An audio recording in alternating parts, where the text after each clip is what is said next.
Our next speaker once said these words. He said, Africa has a third of the world's mineral wealth that fuels the global economy. It is the richest continent in the world. It has 60% of the remaining arable land in the world. So it has 50% of the forests in the world. So why are we poor when we are walking on diamonds? You all know him, of course, as the founding General Secretary of the Congress of South African Trade Unions, amongst many, many other achievements. He's always somebody who speaks the truth, perhaps sometimes in uncomfortable ways, but he's certainly somebody who always makes sure that we take notice, we take stock of where we are, and really think very hard about where we are going. Ladies and gentlemen, please welcome to the stage, Mr. Jay Naidoo.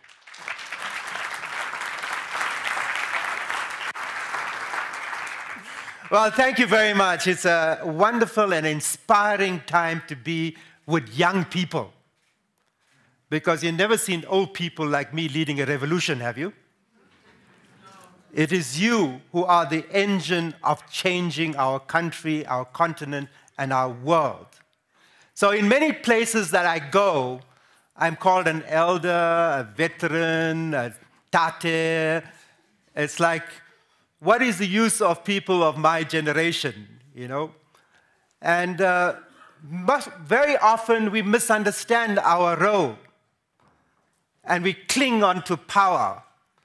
And we have old ideas. We may have done wonderful, noble things, but our ideas are old. Our thinking is old. Our way of doing things is old. Our language is old. And so it comes a time when people of my generation have to hand over the baton. And the problem starts when we refuse to do that. Because we've gone through an amazing technological revolution that has fundamentally changed how we look at life. What are the things that are important? We are on the cusp of a revolution where there will be driverless cars, where entire professions will disappear, like the DVD stores. Like that old telephone that you had that was under the lock and key in our houses, which we never were allowed to use.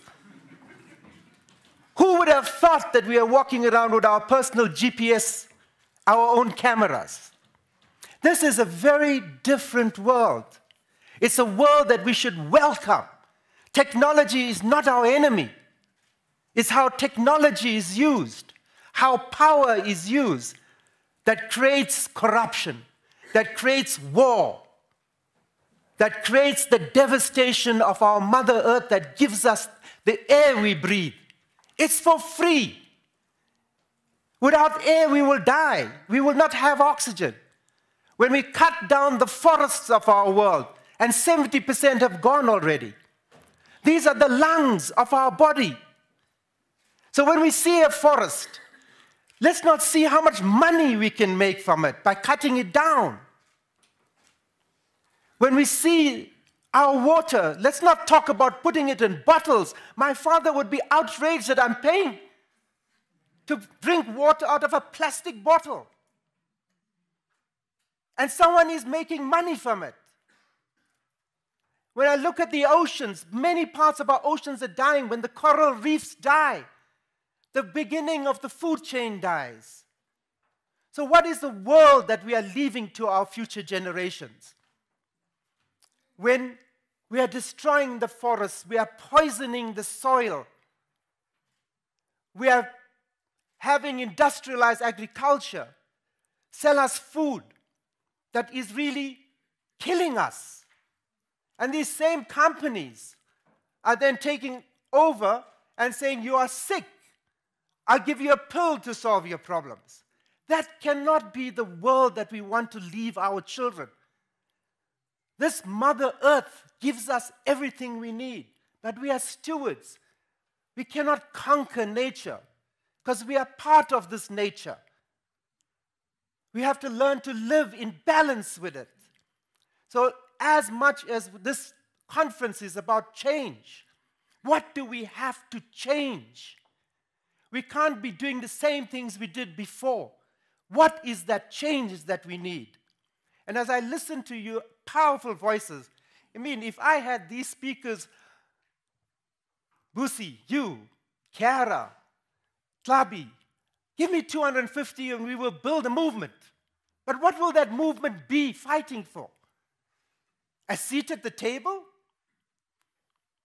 Or are we talking about something fundamentally different? And I want to reflect on some of what you said. What is the purpose of our life?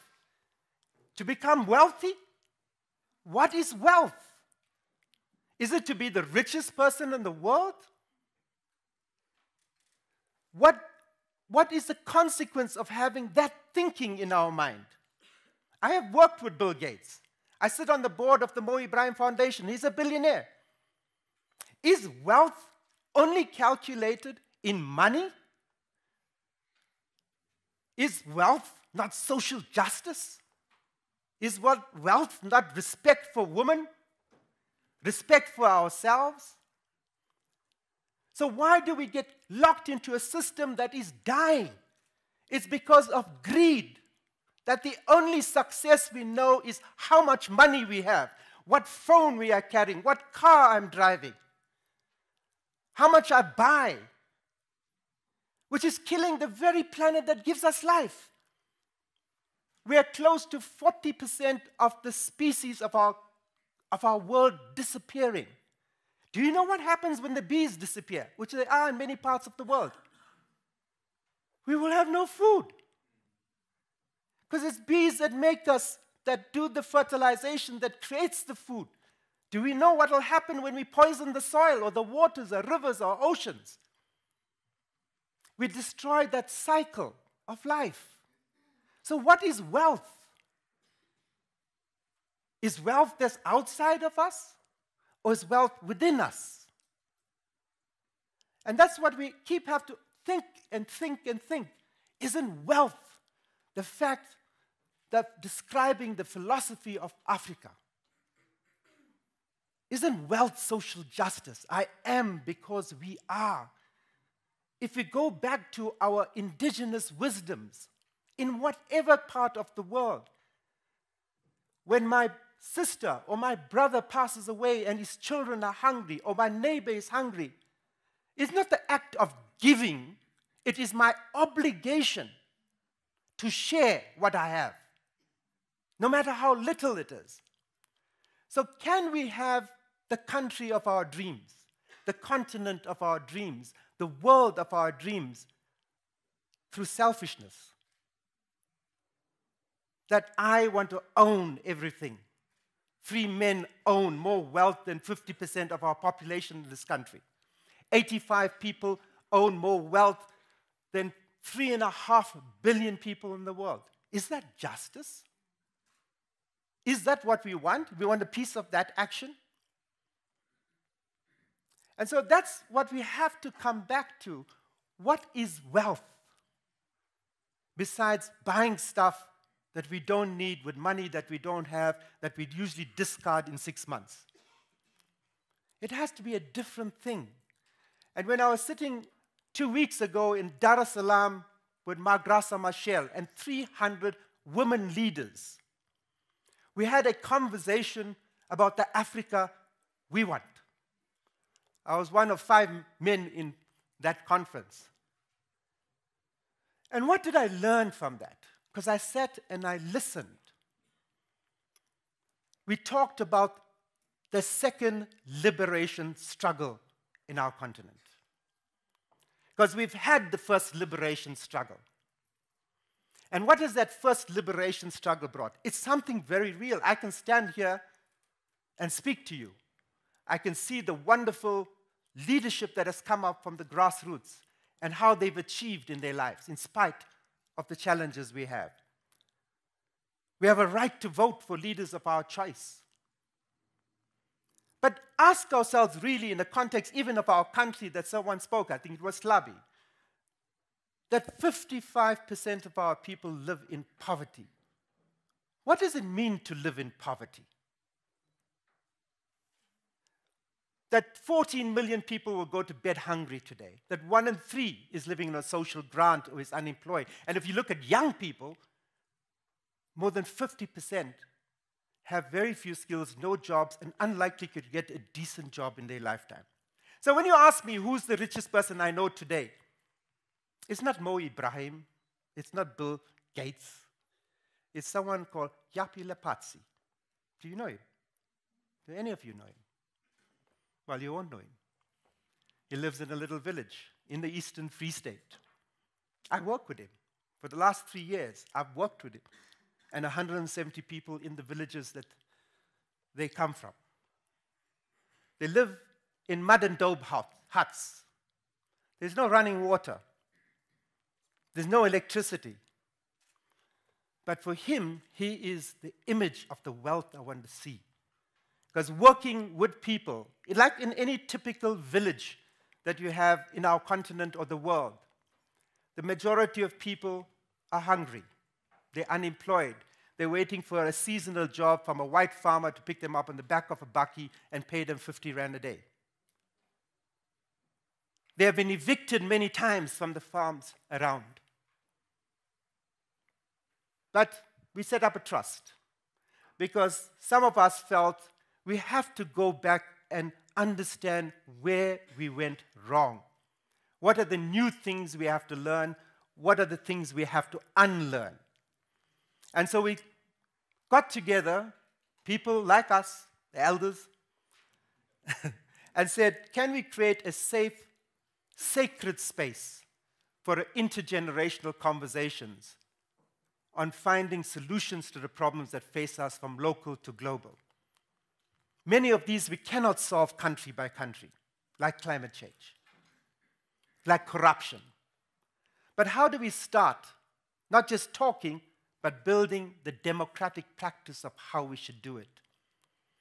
And so the first conversation we had was to learn to listen.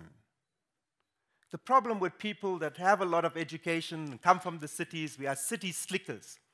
So the biggest problem we have, we don't learn to listen. We come with answers for questions that people have not even asked. So when you listen, you understand that people are not victims. These are people, in spite of their poverty, they raise families. They strive to do their best. This is where I learned my lessons. It wasn't in universities and places like this. It was from standing outside hostels and sugar mills and learning from people that you will not think have something to teach you. But I learned my most important life lessons from them. And one of those life lessons, don't do things for people. They are not victims.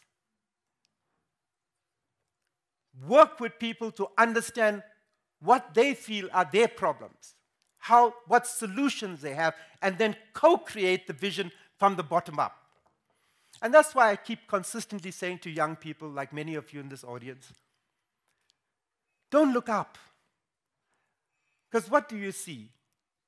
Scandal after scandal. Because those that are sitting at the top have lost an idea of why we elect leaders. And they've become captured by those worldly goods that they seek and identify as wealth, as their success. And so they've become, in a sense, hijacked by the notion that wealth is the only way they can exercise power. But if you look down, you'll find millions of Yapi Lepatsis. Millions of them doing hard work. And here's a man who, to even get to work on a mine, he had to give a month's free labor to the farmer from whose farm he came from. When he gets to the mine, they are dished out with spades, pap, and bones. But what did they do? And what did we do? And what is the lesson? We have to organize ourselves. That ultimately it is only unity that gives us power, and power can challenge those that exercise power in an arbitrary way to take away our rights. And it's not a competition to see who is the cleverest in the room. So what did Yapi Lepatsi do? He joined the union Many got dismissed in that process. But eventually the union gave him dignity. And who was the union? It was not Cyril Ramaphosa or Jay Naidoo. It was them, the millions and millions of people that joined the trade union movement. At any one point in time, there were tens of thousands of leaders that came out of these hostels, that didn't understand the language, had not gone to school, but they were leaders. So look for the leaders by going down. And that work in that place is hard, it's frustrating, it's painstaking. There are no shortcuts. 3 years after being in the Eastern Free State, working with these villages, we are scratching the surface.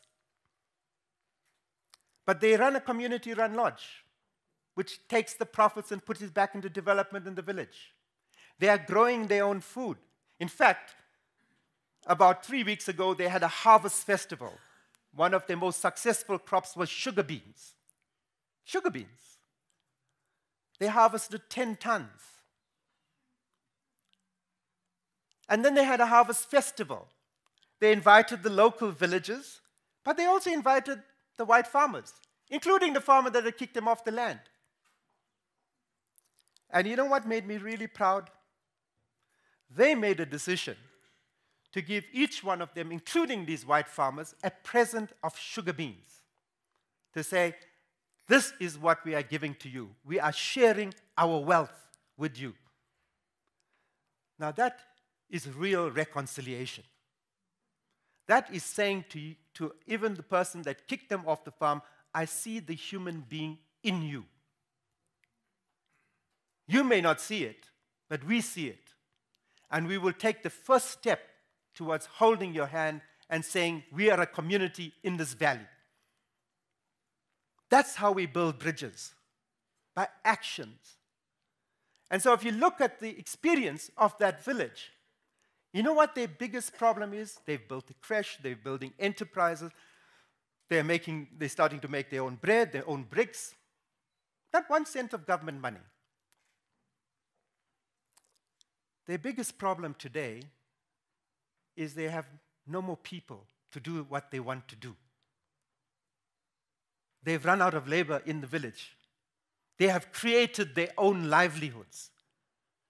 Okay, it's not at a huge salaries that were talked about earlier, but what has been restored by them is human dignity. That I get up in the morning, I'm going to go to the farm, I'm going to plant something, it belongs to me. We have built a creche. This is our creche. It is our asset as a community. So when I asked them, what happens if someone comes to burn it down like happened in Limpopo? They said, over our dead bodies. Every brick, every nail in this creche has been put by us. It is ours. We will protect it to our death. Because all of what we do is building a pathway of hope and opportunity for our children. We know today, and that's what they say, we know today our children's lives will be better. And if you ask, why did they build the creche as their first major building in that community? Because now, as a result of the trust that we have addressed their fundamental need. We need to own the land on which our village is. And so they own 42 hectares around their village. They use the rest of the farm because we are not farmers. But they own their own land. They have an asset, and that asset gives them citizenship. And now they're building a village of their dreams, not the RDP houses. They're building a village of their dreams. It's slow. It's patient. It's tough. But they're doing it themselves. And I want to say to you that, in a sense, that's what it is. This whole initiative is a college, very much like what Teddy is teaching. But this is a college built through community action, not just textbooks. Of course, we have experts that come and share. And so I come back to the fundamental thing of what is the second liberation struggle? Because we know from our experience today that we have left many people behind. What did the first liberation free? Who has the freedom? Our political elites, corporations. But we've left everyone else behind. The millions in our country that are left behind. So who are they? Where are their voices? The farm workers, the informal sector, the young people, the women in particular. Why are women so important to lead the second revolution, the second liberation struggle? What do we see in women who have given us birth? Very much what Busi talked about. Our species will die if we do not have mothers. So why do we do this violence to our mothers, to our sisters, to our aunts, to our daughters? What does it say about us as men? Is it just we are demanding gender parity, a seat at the table? Well, the answer of women that came out of that conference saying no. Gender parity will add 300 billion to the economic output of Africa. But that's not sufficient. The women are not demanding just a seat at the table. They're demanding a new table. In fact, they're saying if we go back, we sat on the floor. Why do we need a table? If you go back to our indigenous ways of resolving conflicts, we sat on the ground, we sat under the tree, and we sat in a circle. Why can't we go back to that design? That we are all equal. There's no hierarchy. There's no patriarchy. So what are women demanding? What I heard in that conference is more than gender parity. It is respect. Respect for the right of women over their bodies, over their thoughts. What do we have to do to create the space for women? I think I'm so impressed that we have young women standing here before. That a thing like Change Makers in this year is creating the space for young women to have their voices met. And so if I go back to what women represent, it's what Mandela talked about, the reconstruction and development of the soul. A good leader is one with a good head, a pure heart, and a forgiving spirit. Women are the nurturers, the healers of our world that today is so deeply wounded. They carry the power of compassion and generosity. They carry our children. They give birth to our children. They give, if you improve women's incomes, the empirical evidence that 90% of what they earn will go into the health, education, and nutrition of their children, compared to 40% for men. That's what science tells us. So why don't we put women at the center? Because we need healing. What does it mean to put women at the center? Let them take the space. What is the role of us as men? It's to protect that sacred space.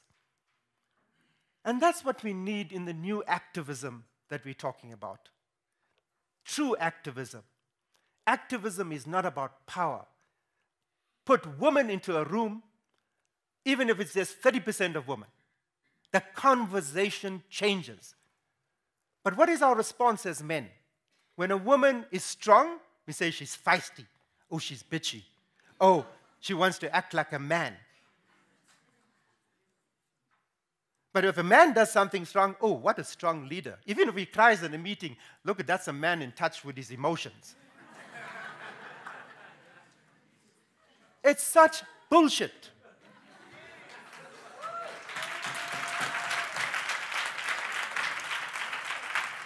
So when we put women on the stage here, we're not asking them to be men.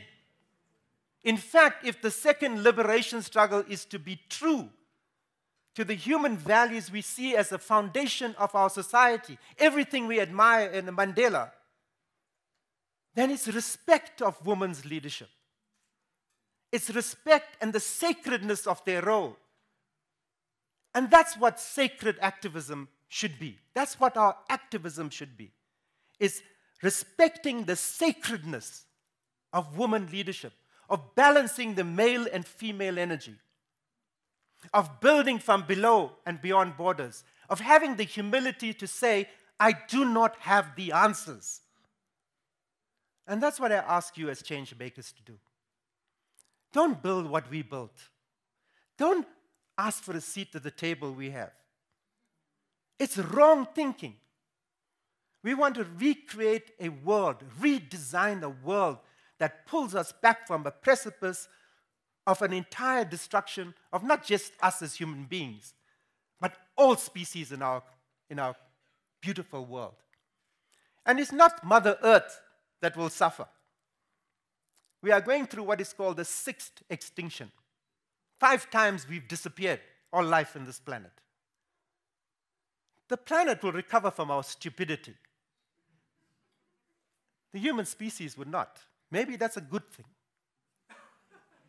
Because we have not understood what the purpose we have of coming into this body. What is that purpose? And that purpose is not by buying and buying and buying and more and more and more. It's by going inside. And that's what a Mandela legacy represented for us. It's not what I own. It's what I am, what I feel. And that's about heart.